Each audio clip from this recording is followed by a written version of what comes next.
Assalamualaikum warahmatullahi wabarakatuh. Kembali lagi bersama saya Tika Nurhayanti, NIM 1911280010, kelas 4A Prodi Tadris Matematika. Baiklah, di sini saya akan memenuhi ujian akhir semester mata kuliah evaluasi pembelajaran dengan dosen pengampu Ibu Dwi Reva Jayanti MPD Mat. Oke, langsung saja. Evaluasi diagnostik dan remedial oleh guru dalam proses pembelajaran. A. Pengertian remedial kelas. Remedial kelas merupakan pengelompokan siswa khusus dipilih yang memerlukan pembelajaran lebih pada mata pelajaran tertentu daripada siswa dalam kelas biasa. Jadi, remedial class itu adalah pengajaran kembali dengan materi pelajaran yang mungkin mengulang atau pemberian suplemen dengan soal dan latihan secara umum. Karena kegiatan remedial merupakan tindakan korektif yang diberikan kepada siswa setelah evaluasi diagnostik dilakukan. Dengan evaluasi diagnostik diharapkan guru menemukan kendala-kendala siswa yang bermasalah dalam belajar dan mengetahui banyaknya siswa yang mempunyai masalah belajar yang sama. Setelah itu, siswa dikelompokkan beberapa kelompok kecil dan dilaksanakan remedial. B. Diagnostik pada umumnya difokuskan pada 3 aspek. Yang pertama, siapakah siswa yang memiliki kesulitan belajar dalam kelas? Yang kedua, pada materi atau unit materi manakah siswa merasa kuat dan lemah memahaminya? Yang ketiga, faktor apa sajakah penyebab kegagalan siswa mencapai tujuan belajar? Nah, untuk menjawab pertanyaan pertama, ada beberapa cara yang dirasa sangat efektif. Adalah dengan pendekatan survei untuk menjaring informasi tentang siswa yang memerlukan remedi. Untuk menjawab pertanyaan kedua, yaitu dengan mengidentifikasi kekuatan dan kelemahan belajar siswa. Pertanyaan ketiga dapat dijawab dengan melakukan berbagai analisis tentang masalah belajar siswa. Selanjutnya, C. Faktor yang mempengaruhi kesulitan belajar siswa. Yang pertama, faktor internal dan yang kedua adalah faktor eksternal. D. Faktor internal.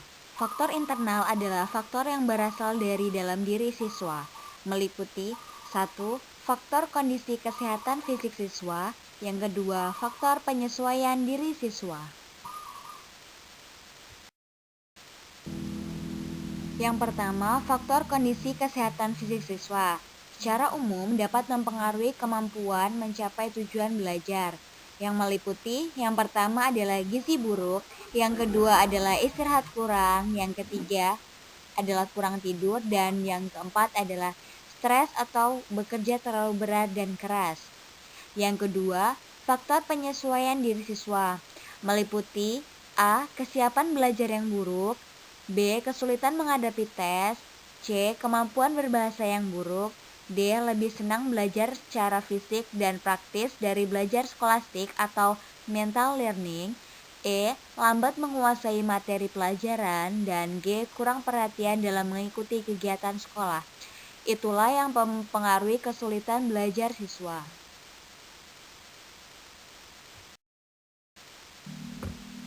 E. Faktor eksternal. Faktor eksternal adalah faktor yang berasal dari luar individu. Yang pertama adalah lingkungan. Misalnya saja, A. Kondisi orang tua yang tidak harmonis, akibatnya terjadi penolakan terhadap diri siswa oleh lingkungannya. Yang B. Kurang diterima bergaul oleh teman sebayanya. Faktor yang kedua adalah cara guru mengajar. Misalnya, cara guru mengajar yang kurang baik dan benar dapat menjadi penyebab timbulnya kesulitan belajar bagi siswa. Yang ketiga, orang tua. Misalnya, A. Keperluan belajar siswa tidak mampu dipenuhi oleh kedua orang tuanya. B. Kegiatan belajar anak di rumah tidak mendapat pengawasan orang tua. Yang keempat, masyarakat sekitar. Misalnya, ketika keadaan masyarakat tidak kondusif terhadap kebutuhan sosial siswa, baik secara individual maupun kelompok. Nah, hal tersebut akan mempengaruhi kesulitan belajar siswa. Selanjutnya, F. Remedial individu. Siswa yang mengalami kegagalan belajar pada kasus tertentu mempunyai perasaan tidak pandai. Maka tindakan yang bijak adalah melakukan bimbingan konseling agar siswa yang mengalaminya tidak jatuh pada rasa frustasi yang berkepanjangan. Tujuannya untuk meningkatkan dan menguatkan motivasi mereka untuk bangkit kembali. Tidak ada teknik diagnostik dan remedial yang berhasil jika dilakukan dengan tidak sepengetahuan siswa yang bersangkutan dalam hubungan antara teknik diagnostik dan remedial dengan kebutuhan mereka. Dalam hal ini, yang penting adalah para guru harus peduli dan menyiapkan setiap satuan pelajaran dengan latihan-latihan soal dan buku kerja yang relevan dengan substansi pengajaran. Jadi, dapat disimpulkan bahwa remedial kelas adalah pengajaran kembali dengan materi pelajaran yang mungkin mengulang atau pemberian suplemen dengan soal dan latihan secara umum. Faktor yang mempengaruhi kesulitan belajar siswa antara lain. Yang pertama, faktor internal dan yang kedua adalah faktor eksternal.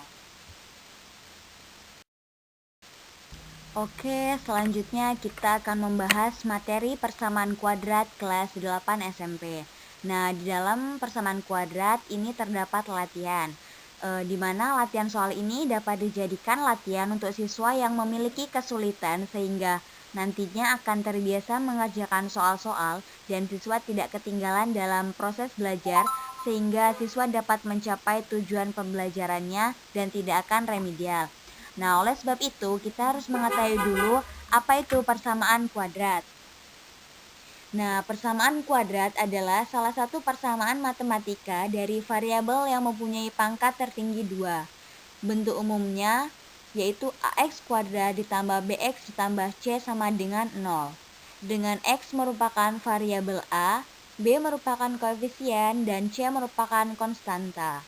Nilai a tidak sama dengan 0. Nah, di sini ada cara mencari persamaan kuadrat. Yang pertama dengan pemfaktoran, yang kedua dengan menggunakan kuadrat sempurna, dan yang ketiga menggunakan rumus ABC. Nah, di sini terdapat rumus ABC, dapat dilihat. Oke, selanjutnya jenis-jenis akar berdasarkan diskriminan D sama dengan B kuadrat min 4AC, di mana 1. D lebih besar dari 0, maka jenis akarnya real berbeda. Yang kedua, jika D sama dengan 0, maka jenis akar realnya sama. Yang ketiga, D kurang dari 0, maka jenis akarnya imajiner. Oke, selanjutnya sifat akar persamaan kuadrat. Yang pertama, jumlah akar X1 ditambah X2 sama dengan min B per A. Yang kedua, hasil kali akar X1 dikali X2 sama dengan C per A. Yang ketiga, pengurangan akar sama dengan X1 dikurang X2 sama dengan akar D per A.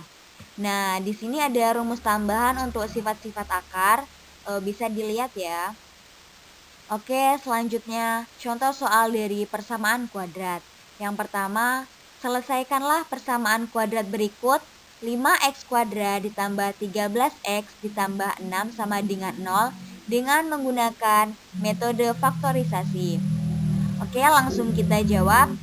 5x kuadrat ditambah 13x ditambah 6 sama dengan 0.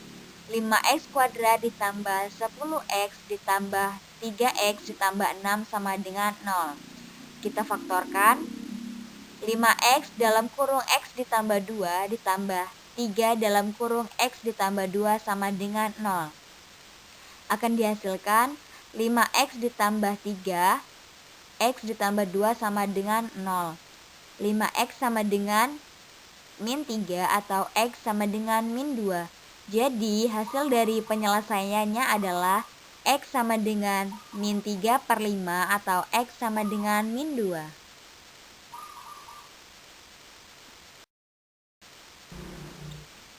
Oke, selanjutnya untuk contoh soal yang kedua. Selesaikanlah persamaan x kuadrat ditambah 6x ditambah 5 sama dengan 0 menggunakan metode persamaan kuadrat sempurna? Oke, dijawab. X kuadrat ditambah 6x ditambah 5 sama dengan 0. X kuadrat ditambah 6x plus 5-nya kita pindah ruaskan menjadi min 5. Langkah selanjutnya yaitu tambahkan satu angka di ruas kanan dan kiri hingga dapat berubah ke bentuk kuadrat sempurna. X kuadrat ditambah 6x ditambah 9 sama dengan min 5 ditambah 9.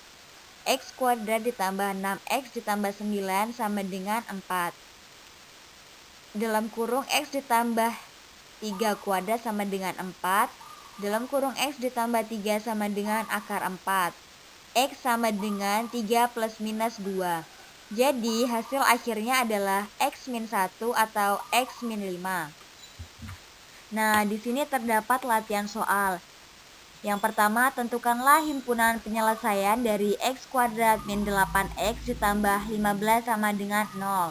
Yang kedua, carilah bentuk kuadrat sempurna dari persamaan X kuadrat min 6X min 7 sama dengan 0. Nah, latihan soal ini dapat dijadikan latihan untuk siswa yang memiliki kesulitan sehingga nantinya akan terbiasa mengerjakan soal-soal dan siswa tidak ketinggalan dalam proses belajar sehingga siswa dapat mencapai tujuan belajarnya dan siswa tidak akan remedial. Itulah penjelasan materi dari saya, semoga bermanfaat. Terima kasih. Saya akhiri. Wassalamualaikum warahmatullahi wabarakatuh.